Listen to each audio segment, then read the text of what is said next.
Эрүүл мэндийн хөтөч аймгийн дэд хөтөлбөр.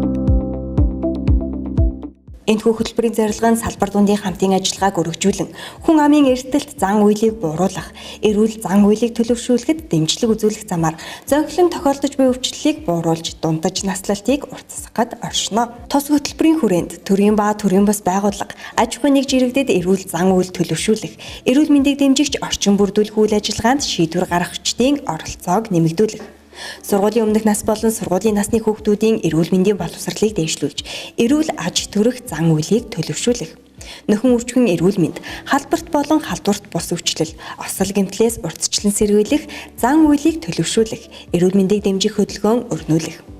Хөгжлийн бэрхшээлтэй иргэдийг нийгэм хамт олон гэр бүлд түшиглэн сэтгэл заслын эмчилгээнд хамруулж бие даах чадвар хандлагыг хөгжүүлэх, насны эрүүл мэндийг дэмжин өвчлөөс урьдчилан сэргийлэх, нийгэм хамт олон тулгуурласан тусламж үйлчилгээг өргөжүүлэх үндэс нь 5 зорилтыг хэрэгжүүлнэ.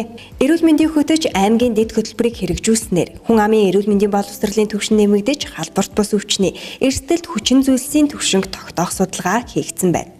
Салбар дундын хамтын ажиллагаа сайжирч иргэдэд эрүүл мэндийн ээлтэй орчин бүрдсэн байна. Сургуулийн өмнөх болон сургуулийн насны хүүхдүүдэд эрүүл аж төрөх зан үйлийг төлөвшүүлнэ. Эмч, эмнэлгийн мэрэгжүүлтнүүдийн ур чадвар нэмэгдэж, мэргэшсэн боловсон хүчнээр хангагдан, орчин үеийн шин дэвшилтэд тоног төхөөрөмжөөр хангагдсан байна.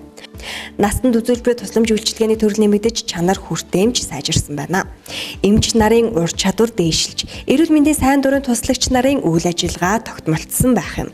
Иргэдийн эрүүл мэндийн талаарх боловсрол мэдлэг дээшилсэн байна. Байгууллага хамт олонний хөтөлбөрийн эдвэх нэмэгдэж, ажлын байрны дасгалыг хийж хэвшүүлсэн байна. Настанд үзүүлэх тусламж үйлчилгээний чанар хүртээмж сайжирч, гэрээр үзүүлж буй асаргаа сувилгааны тусламж үйлчилгээ сайжирсан байх болно.